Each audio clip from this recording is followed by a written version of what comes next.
नमस्कार. मी भाऊ तोरसेकर. तुम्ही बघत आहात प्रतिपक्ष.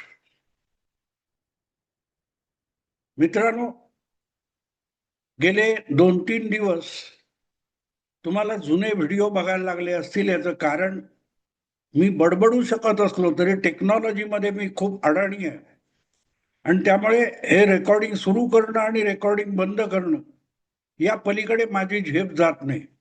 आणि हे सगळं काम माझ्यासाठी करणारा माझा सहकारी 3 दिवस रजेवर गेल्यामुळे मी नवीन काही करू शकलो नाही आणि केलं तरी ते युट्यूबवर टाकू शकलो नाही, कारण तांत्रिकदृष्ट्या मी लंगडा आहे, ही वस्तुस्थिती पहिल्यांदा कबूल करतो.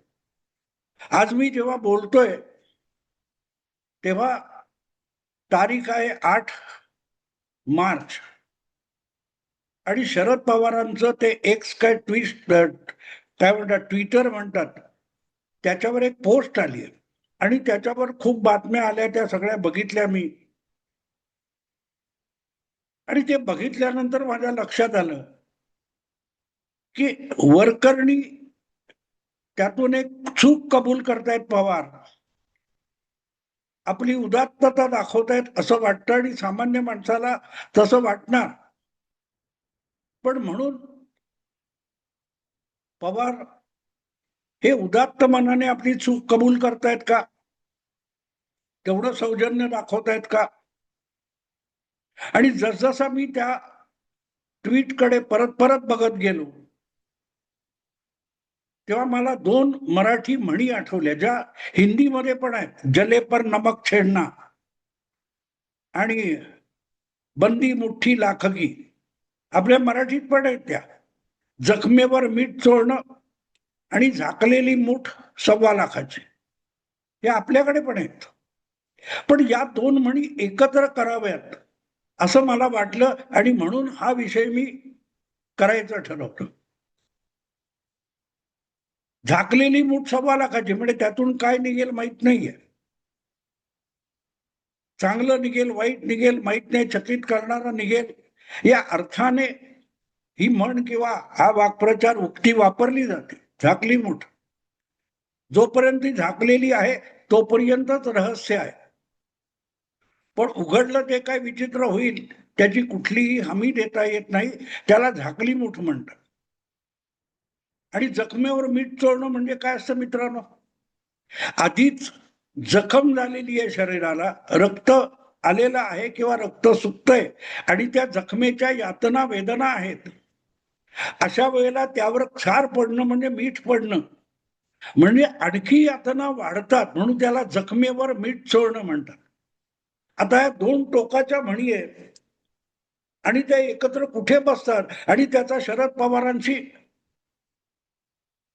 किंवा शरद पवारांच्या या ताज्या ट्विटशी किंवा पोस्टशी काय संबंध येतो असं तुम्हाला वाटेल? पण इथेच तर पवार महत्वाचे आहेत. मला वाटतं अशा गोष्टीतूनच पवार अधिक समजून घेता येतात. पवारांनी भाकरी फिरवली, पवारांनी खेळी केली, पवारांनी डाव टाकला, पवारांनी गुगली टाकली, फुलटॉस टाकला, असली भाषा वापरणारे पवारांचे चमचे सुद्धा कधी पवारांना समजू शकलेले नाही. कारण ह्या अशा गोष्टी ज्या असतात, हा जो ट्विट टाकलाय त्यांनी, 27 वर्षानंतर आपण एक चूक केली होती पवार कबूल करतात. त्या सगळे आरामात तुटून पडले की पवार हे आधी खोटं बोलतात आणि नंतर सारवासारव करतात. ही पवारांवरची टीका नवीन नाहीये, आता सगळेच करतात. पण इथे पवारांनी चूक कबूल केली असं बिलकुल नाही. हीच तर गंमत आहे. पवारांना माहिती होतं की आपण हे ट्विट टाकल्यानंतर या स्वरूपाच्या प्रतिक्रिया येतील. जसं तुम्हाला आठवत असेल की वेळोवेळी शरद पवार धादांत खोटं बोललेले, धादांत खोटं बोललेले. अगदी जवळच्या आणि विश्वासू लोकांचा केसाने गळा कापला पवारांनी.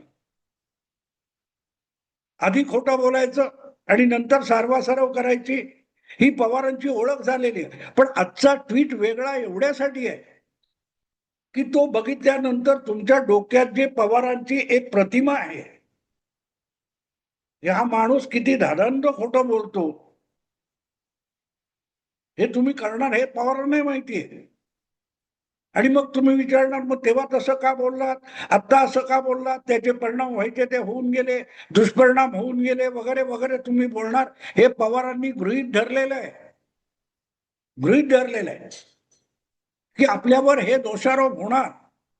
जसा मुंबईत 12 बॉम्बस्फोट घडले, 11 बॉम्बस्फोट घडले असताना न घडलेला 12वा बॉम्बस्फोट मुख्यमंत्री असतानाही दूरदर्शनवर सांगून मुंबईकरांची धादांत दिशाभूल पवारांनी केली होती. मग 8-10 वर्षानंतर त्याची कबुली पण देऊन टाकली. तसंच हे नाही, हे तसं नाहीये. ही झाकली मूठ उघडली एवढ्या पुरतं नाहीये. जी झाकली मूठ होती तिच्या आत काय होतं ह्याला महत्व असतं. आणि म्हणून ते दोन वाक्प्रचार किंवा म्हणी मी एकत्र जोडतोय, जखमेवर मीठ चोळणं आणि झाकली मूठ. पवारांनी झाकलेली मूठ उघडली आहे आणि आपण धादांत खोटं बोललो होतो, चुकीचं बोललो होतो याची कबुली देऊन झाकली मूठ उघडली आहे. पण मुठीतून काय निघालंय बघा, त्या मुठीतून मीठ निघालंय आणि जे मीठ सोनिया गांधींच्या जखमेवर खपली काढून मीठ चोळणं असा प्रकार आहे. तो सगळा इतिहास नव्याने सांगायची गरज नाही की 99 साली वाजपेयी सरकार पडलं होतं आणि मध्यावधी निवडणुका लागल्या होत्या. अशा वेळेला काँग्रेसच्या अध्यक्ष असलेल्या सोनिया गांधींनी शरद पवारांवर जबाबदारी टाकली एक विश्वासू सहकारी म्हणून की जा तमिळनाडूला जा आणि जयललितांना आपल्या बरोबर काँग्रेस बरोबर आघाडी करायला पटवा, समजवा. शरद पवारांवर जबाबदारी टाकली. मध्यावधी निवडणुकांमध्ये अण्णा डीएमकेला सोबत घेण्यासाठी सोनिया गांधींनी अत्यंत विश्वासाने शरद पवारांवर जबाबदारी टाकली होती. ते शरद पवार जयललिताला भेटले वगैरे झालं आणि महिन्याभरात त्यांनी अचानक एक पवित्रा घेतला की सोनिया गांधी ह्या विदेशी जन्मलेल्या आहेत, त्या जन्माने भारतीय नाहीत आणि म्हणूनच अशा परदेशी व्यक्तीच्या हाती पंतप्रधान म्हणून देशाची सर्वोच्च सत्ता जाता कामा नये असा पवित्रा त्यांनी घेतला आणि त्यासाठी पूर्णो संगमा आणि तारिक अनवर या दोघांना सोबत घेऊन एक प्रकारे बंड पुकारलं होतं. सोनिया गांधींचा सगळ्यात मोठा अवसानघात केला होता. ज्या सोनिया गांधींनी 1999च्या निवडणुका त्यांच्या नेतृत्वाखालच्या त्या पहिल्या लोकसभा निवडणुका होत्या. 1998 मध्ये सोनिया गांधी निवडणुकीसाठी प्रचारात उतरल्या, पण त्यांनी काँग्रेसमध्ये प्रवेश सुद्धा केला नव्हता. काँग्रेसचे अध्यक्ष सीताराम केसरी होते. मोजक्या 4-5 सभांमध्ये पहिल्यांदा सोनिया गांधी लिहिलेलं भाषण वाचून दाखवायला उभ्या राहिल्या. पण ती निवडणूक 1998ची ही सीताराम केसरी काँग्रेस अध्यक्ष असताना त्यांच्या नेतृत्वाखाली झाली होती आणि सोनिया गांधींनी आपण राजकारणात यायला उत्सुक आहोत हे जनतेला दाखवण्यासाठी ती भाषणं केली होती. पण 1999 साली जेव्हा शरद पवार हे लोकसभेमध्ये काँग्रेस पक्षाचे अध्यक्ष लोकसभेमध्ये काँग्रेसचे गटनेता होते. वाजपेयी सरकारवर त्यांनी टीकेची झोड सुद्धा उठवलेली होती आणि 99 त्यावेळेला एक मताने सरकार कोसळलं. गिरधर गोमांगो या ओरिसाच्या मुख्यमंत्र्याने खासदार असताना आणि आमदार नसताना मुख्यमंत्री असूनही वाजपेयी सरकार विरुद्ध मत दिलं आणि अवघ्या एक मताने वाजपेयी सरकार पडलं आणि मध्यावधी निवडणुका जाहीर झाल्या. तेव्हा त्या निवडणुकांमध्ये सोनिया गांधी यांनी पहिल्यांदा काँग्रेसचं नेतृत्व केलं होतं. पण त्या क्षणी त्यांनी ज्यांच्यावर विश्वास ठेवला होता आणि त्यांना जयललितांची किंवा इतर वेगवेगळ्या प्रादेशिक पक्षांची आघाडीसाठी बोलणी करायला पुढे केलं होतं त्याच शरद पवारांनी सोनिया गांधी पंतप्रधान होता कामा नयेत असा पवित्रा घेऊन जी जिव्हारी जखम सोनिया गांधीनं केली त्याला आता 27 वर्ष पूर्ण झाले आणि आज शरद पवार सांगतात की ती माझी चूक होती. मित्रांनो, त्यानंतर त्यांनी वेगळा पक्ष काढला, तारिक अनवर वगैरे ना घेऊन. तो आता फक्त महाराष्ट्रात एक प्रादेशिक पक्ष म्हणून उरलेला आहे, ज्याला जग एनसीपी आणि महाराष्ट्र राष्ट्रवादी काँग्रेस म्हणून ओळखतं. कदाचित त्यावर खपली इतकी जुनी झाली की सोनिया गांधी पण ते विसरून गेल्या. अवघ्या 3 महिन्यामध्ये त्याच काँग्रेस बरोबर राष्ट्रवादीने हातमिळवणी केली, महाराष्ट्रात सरकार बनवलं. 5 वर्षानंतर केंद्रात सरकार बनवलं. एकत्रित निवडणुका 2004च्या लढले.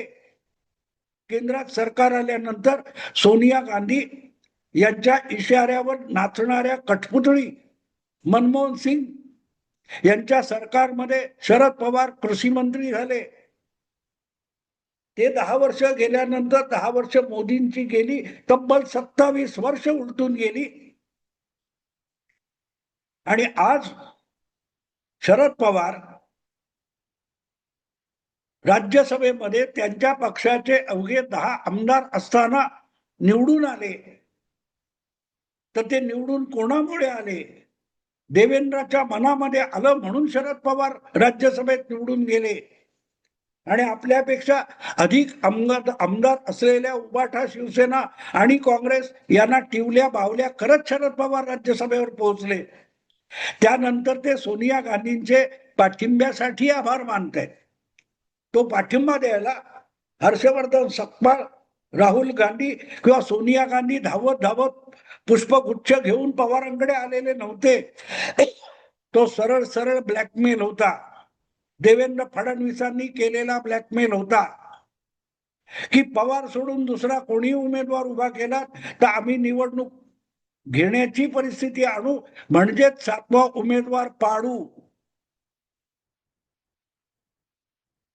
देवेंद्र फडणवीसांनी लादलेला उमेदवार निमूटपणे सोनिया गांधींच्या काँग्रेसला स्वीकारावा लागला.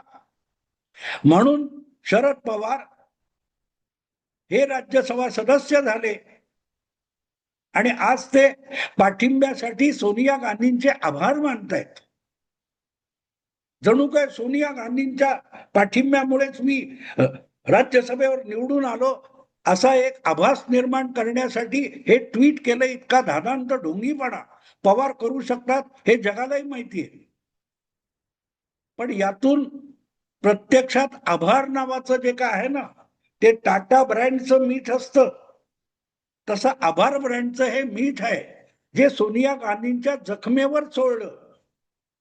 तुम्ही पंतप्रधान होऊ शकत असताना, काँग्रेसमध्ये तुमच्यावर विश्वास व्यक्त झालेला असताना, काँग्रेस पक्षापासून तुम्हाला दूर करण्यासाठी जी जखम मी केली होती त्या जखमेवर आता आभाराचं मीठ चोळतो असा त्या ट्विटचा अर्थ आहे. गोष्ट 27 वर्ष जुनी झाली आहे, नवीन काही नाही त्याच्यात. सोनिया गांधी सुद्धा ती जखम कधीच विसरून गेले. म्हणूनच 10 वर्ष सोनिया गांधींच्या इशाऱ्यावर चालणाऱ्या सरकारमध्ये शरद पवार कृषी मंत्री होते. नंतरच्याही वेगवेगळ्या आघाड्या झाल्या, युपीएच्या बैठका झाल्या, त्यामध्ये शरद पवारांना सोनिया गांधींनी सन्मानपूर्वक स्वीकारलेलं आहे. मग आज ती चूक होती हे वेगळं सांगायची गरज काय होती? ती चूक मान्य केलीत म्हणून तर तुमचा केंद्रीय मंत्रिमंडळामध्ये मनमोहन सरकारमध्ये समावेश झाला होता. आणि तेवढंच नाही, मध्यंतरीच्या काळामध्ये अनेक पत्रकारांनी शरद पवारांना मुलाखतीत किंवा प्रेस कॉन्फरन्समध्ये हा प्रश्न विचारला होता की सोनिया गांधी भारतीय जन्माने नाहीत, त्यांचा जन्म भारतात झालेला नाही, त्या परदेशी व्यक्ती आहेत, नागरिकत्व स्वीकारलेल्या पण भारतीय नसलेल्या व्यक्ती आहेत. असं जे तुमचं मत होतं त्याचं काय झालं? तेव्हा शरद पवारांनी एक खुलासा गेल्या 25 वर्षात वारंवार केलेला होता की तो इश्यू नव्हता, तो मुद्दा नव्हता, यावर आता जनतेचं शिक्कामोर्तब झालेलं आहे. मतदानातून सोनिया गांधींना मतदाराने स्वीकारलेला असेल तर तो विषय आता मनावर घेण्याची, विचारात घेण्याची गरज नाही. हा खुलासा शरद पवारांनी कमीत कमी 100 वेळेला वेगवेगळ्या पत्रकारांसमोर देऊन झालेला आहे. मग आज 27 वर्षानंतर एका राज्यसभा निवडणुकीतल्या यशानंतर हा रहस्य भेद करण्याची शरद पवारांना गरज काय होती? याला मीठ चोळणं म्हणतात. अत्यंत प्रतिकूल परिस्थितीमध्ये काँग्रेसच्या अध्यक्ष झालेल्या सोनिया गांधींचा मी ऐन मोक्याच्या वेळी अवसान घात केला होता. एवढं असताना सुद्धा आज नतमस्तक होऊन ब्लॅकमेल समोर गुडघे टेकून मला राज्यसभेत येण्याचा मार्ग सोनिया गांधी तुम्हाला मोकळा करावा लागला, याला जखमेवर मीठ चोळणं म्हणतात. मी प्रतिकूल परिस्थितीत असताना तुम्हाला मला पाठिंबा द्यायला मी उभं केलं, तशी परिस्थिती निर्माण केली. कळतोय याचा अर्थ? ही झाकली मूठ उघडली असं बिलकुल नाहीये. तर झाकलेली मूठ ही मिठाची होती आणि ती सोनिया गांधींच्या जुन्या दुखऱ्या जखमेवर चोळलेलं मीठ आहे मित्र. वरकरणी उदात्तता दिसते. 27 वर्षांनंतर का होईना पवारांनी चूक कबूल केली नाही. सोनिया गांधींच्या राजकीय जीवनावर खपली धरलेली जखम होती, त्याच्यावरची खपली काढली आणि त्याच्यात मीठ चोळलं की मी तुम्हाला दगा दिलाय, पण तुम्हाला परत माझ्या पाठिंब्याला उभं राहावं लागलं. तुम्हाला मी झुकवलं. याला म्हणतात शरद पवार. वयाच्या इतक्या उतरंडीवर असताना, गलितगात्र झालेला असताना, उमेदवारी अर्ज भरायला निवडणूक आयोगाच्या कार्यालयात जाणं अशक्य असताना बिनविरोध निवडून यायचं, आणि ते सुद्धा सोनिया गांधींच्या पाठिंब्यामुळे, काँग्रेसच्या पाठिंब्यामुळे. बघा, मला तुम्ही झिडकारू शकत होता, तुमचे दुय्यम लोक झिडकारत होते, हर्षवर्धन सपकाळ असतील, पण मी तुम्हाला झुकवलं. 10 आमदार असताना तुमच्या 16 आमदारांना झुकवलं. मी तुमचं नुकसान केलं तरी तुम्ही माझ्या पाठिंब्याला उभं राहणे इतकी नामुष्की तुमच्यावर मी आणली, याला जखमेवर चोळलेलं मीठ म्हणतात. वरकरणी काय दिसतं? शरद पवार किती प्रामाणिक आहेत. 27 वर्षानंतर त्यांनी चूक कबूल केली आहे की नाही गंमत मित्रांनो? याला शरद पवार म्हणतात. बाकी भाकरी परतणं, गुगली टाकणं, डाव खेळणं, डोक्याने खेळणं, अंगठ्याने खेळणं, करंगणीने खेळणं, असली जी काय खोटी नाटी विश्लेषण शरद पवारांना चिकटवली जातात ना, शरद पवार त्यापेक्षा फार बिलंदर आहेत. असल्या भुरट्या विश्लेषक आणि पत्रकार संपादकांच्या चिमटीत येणार नाही असा पारा म्हणजे शरद पवार आहे. आणि त्याची चुणूक आपल्याला या ताज्या ट्विट मधून मिळते, ज्यामध्ये 27 वर्षानंतर चूक कबूल करण्याचं, पण त्यातून जखमेवरची खपली काढण्याचं क्रौर्य शरद पवारांनी दाखवलेलं आहे. मित्रांनो, आवडलं लाईक करा, शेअर करा आणि प्रतिपक्षाला सबस्क्राईब करा. नमस्कार.